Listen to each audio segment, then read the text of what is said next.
नमस्कार, आप देख रहे हैं देश का नंबर 1 चैनल रिपब्लिक भारत। आपके साथ मैं हूं सुमित चौधरी। इस बुलेटिन मेरे साथ मेरी दो सहयोगी श्वेता और गायत्री भी होंगी। लेकिन शुरुआत कर रहे हैं इस वक्त की बड़ी खबर के साथ। दिल्ली के मुख्यमंत्री अरविंद केजरीवाल के साथ भगवंत मान पहुंचे। ये बड़ी खबर आपको बता रहे हैं। पंजाब के मुख्यमंत्री भगवंत मान तिहाड़ जेल पहुंचे हैं। अरविंद केजरीवाल से मुलाकात करनी है। जेल में बंद है अरविंद केजरीवाल, जिनसे मुलाकात करेंगे। 1 अप्रैल से तिहाड़ जेल में बंद है अरविंद केजरीवाल। शराब घोटाला केस में जेल में बंद है केजरीवाल, जिनसे मुलाकात करने के लिए पंजाब के मुख्यमंत्री भगवंत मान तिहाड़ जेल पहुंचे हैं, जहां पर दिल्ली के सीएम अरविंद केजरीवाल बंद हैं। उनसे मुलाकात करने के लिए तिहाड़ जेल का रुख भगवंत मान की तरफ से यहां पर किया गया। और जतिन इस वक्त हमारे साथ हैं ज्यादा जानकारी देने के लिए। जतिन, तिहाड़ जेल पहुंच चुके हैं भगवंत मान, और क्या कुछ जानकारी इस वक्त आपके पास? जी देखिए, जेल नंबर 2 में भगवंत मान यहां से सीधा पहुंचेंगे। अब से 5 से 7 मिनट पहले ही भगवंत मान तिहाड़ जेल में दाखिल हुए हैं। मुलाकात का जो टाइम है वो तकरीबन 12 बजे है। अब से कुछ देर में वो मुलाकात शुरू भी हो जाएगी। सोर्सेज से जो जानकारी मिल रही है, तकरीबन 20 मिनट की ये मुलाकात रहने वाली है। और इस मुलाकात को लेकर इससे पहले भी पंजाब के जो एडीजी थे सीएम सिक्योरिटी, वो भी तिहाड़ जेल पहुंचे थे और एक बड़ी हाई लेवल मीटिंग की गई। भगवंत मान जब तिहाड़ जेल में पहुंचे हैं तो कड़ी सुरक्षा के बीच में पहुंचे हैं। पंजाब पुलिस के साथ साथ दिल्ली पुलिस भी उनको एस्कॉर्ट करते हुए तिहाड़ जेल लेकर आई है। तिहाड़ प्रशासन का कहना है कि 20 मिनट की अरविंद केजरीवाल के साथ मुलाकात होगी। ये मुलाकात जो जेल मैनुअल है उसके मुताबिक ही करवाई जाएगी। किसी भी तरीके का वीआईपी ट्रीटमेंट अंदर नहीं दिया जाएगा। आपको बता दें कि कोई भी मुलाकात जब तिहाड़ जेल के अंदर किसी भी प्रिजनर से या अंडर ट्रायल प्रिजनर से कराई जाती है तो एक शीशे की लेयर होती है। उस शीशे की लेयर के पीछे ही दोनों बैठे होते हैं। भगवंत मान की मुलाकात भी कुछ इसी तरीके की रहने वाली है। हालांकि ये भी जानकारी मिल रही है आम आदमी पार्टी की तरफ से कि उस मुलाकात के बाद भगवंत मान एक प्रेस कॉन्फ्रेंस भी कर सकते हैं, क्योंकि कल संजय सिंह ने तमाम सवाल खड़े किए थे इस मुलाकात को लेकर। तिहाड़ प्रशासन पर कई सवाल जवाब और कई चीजें उन्होंने रखी भी थी। लेकिन तिहाड़ प्रशासन का साफ तौर पर कहना है कि जेल के अंदर बिल्कुल जो रूल रेगुलेशंस हैं वही उसी तरीके से फॉलो हो रहे हैं। ये भी प्रशासन की, जेल प्रशासन की तरफ से कहा गया था, वो किसी के लिए भी अलग नहीं है। जतिन, आप नजर बनाए रखें, अपडेट हम आपसे लेते रहेंगे।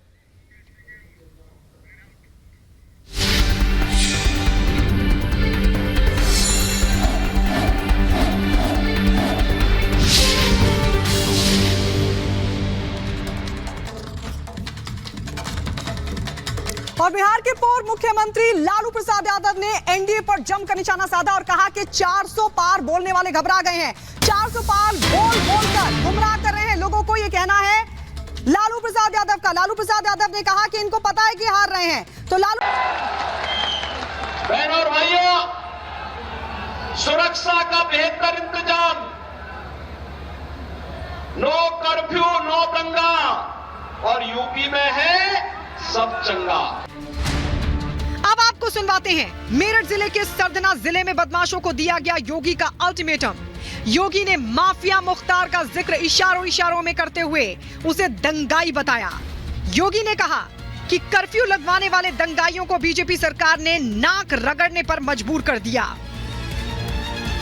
आप देख रहे होंगे, जिनके नाम से ही लोग कर्फ्यू जैसा माहौल होता था, आज उनकी दुर्गति क्या है हर व्यक्ति देख रहा है। इन माफिया और अपराधियों की स्थिति क्या है आप रोज सोशल मीडिया के प्लेटफॉर्म को उठा करके देखते होंगे। एक दुर्दांत माफिया ऐसा भी था। बहनों और भाइयों, जब समाजवादी पार्टी की सरकार के समय चलता था तो मुख्यमंत्री हो या मुख्य न्यायाधीश, इन सब के काफिले रुक जाते थे और माफिया का काफिला निकलता था। और जब हमने कार्रवाई की उस माफिया के खिलाफ और उसको रगड़ करके कोर्ट के सामने प्रस्तुत किया तो उसकी पैंट गीली हो गई थी। मुरादाबाद में भी योगी ने अपराधियों को उनके अंजाम तक पहुंचने का दावा किया। योगी ने कहा कि बदमाश या तो जेल में हैं या जहन्नुम में पहुंच गए हैं। कांग्रेस हो, सपा हो, बसपा हो, इनके एजेंडे में विकास नहीं था, गरीब कल्याण नहीं था। आस्था के साथ खिलवाड़ करना ये अपना जन्मसिद्ध अधिकार समझते थे। माफिया और अपराधी को अपने गले का हार बना करके ये लोग प्रदेश की जनता पर, बेटी की सुरक्षा पर, व्यापारी की सुरक्षा पर सेंध लगाने का कार्य करते थे। ये बीजेपी की सरकार जो बोलती है वो करके दिखाती है। आज आप देखते होंगे माफिया या अपराधी अब जेल में है या जहन्नुम में है। आपको बता दें, वेस्ट यूपी में कानून व्यवस्था एक संवेदनशील मुद्दा रहा है। बीजेपी का आरोप है कि एसपी बीएसपी की सरकारों ने बदमाशों को संरक्षण दिया था, लेकिन योगी सरकार बनते ही ऐसे अपराधियों को कानून के शिकंजे में लाया जा रहा है। योगी सरकार अपनी इस उपलब्धि को लोकसभा चुनावों में भुनाने की कोशिश कर रही है, तो खुले मंच से अपराधियों को भी सुधर जाने की चेतावनी दे रही है। Bureau report, Republic Bharat.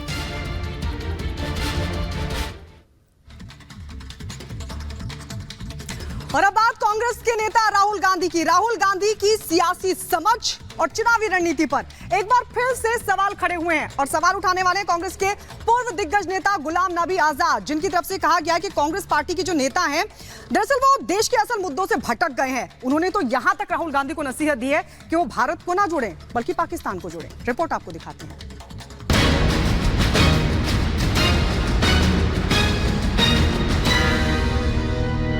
Rahul Gandhi पर भड़के गुलाम नबी, भारत जोड़ो यात्रा पर ही उठाए सवाल। भारत नहीं, पहले पाकिस्तान को जोड़े राहुल।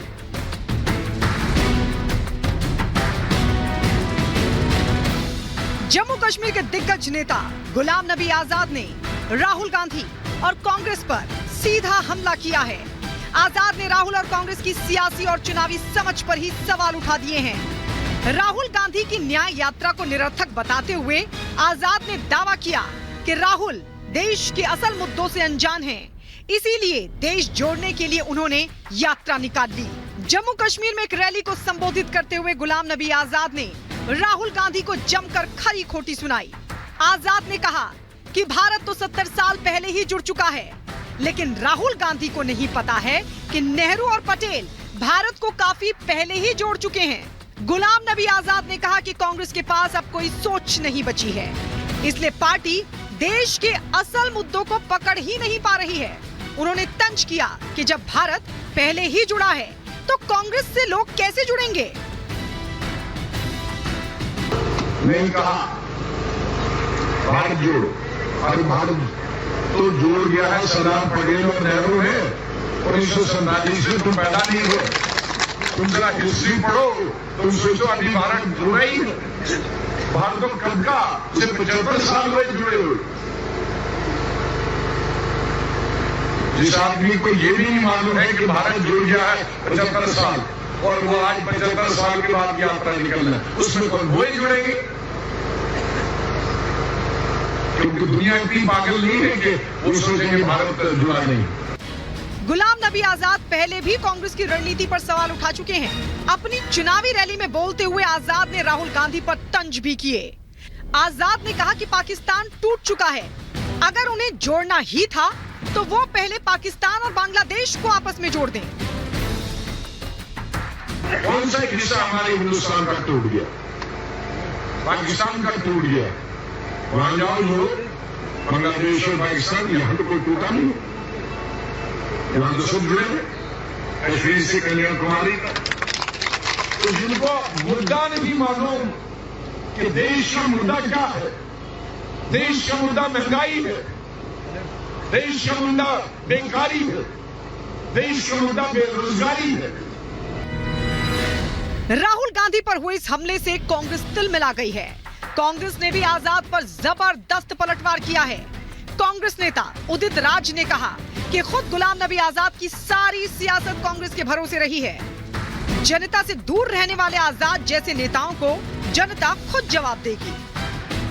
गुलाम नबी आजाद को भी ये भी नहीं पता है कि या होगा कि जो पार्टी बनाई वो जुड़ी नहीं है, टूट गई, नाम है। तो उनको चूँकि कांग्रेस लगातार राज्यसभा भेजती रही है, कोई मेहनत और मशक्कत से जीत के तो आते नहीं थे। आपको बता दें कि गुलाम नबी आजाद ने अपनी उपेक्षा की वजह से कांग्रेस छोड़ दी थी। पार्टी छोड़ते वक्त आजाद ने दावा किया था कि कांग्रेस पूरी तरह से जनता से कट चुकी है और उसका शीर्ष नेतृत्व चाटुकारों से घिरा हुआ है। अब आजाद अपनी पार्टी बनाकर जम्मू कश्मीर में चुनाव लड़ रहे हैं। जम्मू कश्मीर में उनका मुकाबला उनकी पुरानी पार्टी कांग्रेस से भी है।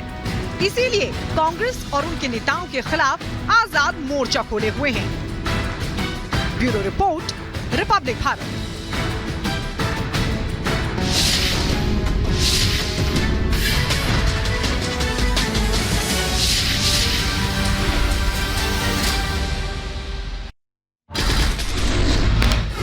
कन्हैया कुमार को टिकट देने पर बोले गिरिराज सिंह, कांग्रेस के पास उम्मीदवारों की कमी, मनोज तिवारी को कोई नहीं हरा सकता।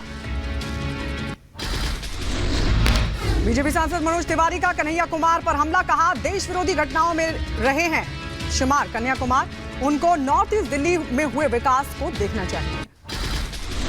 टिकट मिलने के बाद बोले कांग्रेस नेता कन्हैया कुमार, कहा हम लोकसभा चुनाव मजबूत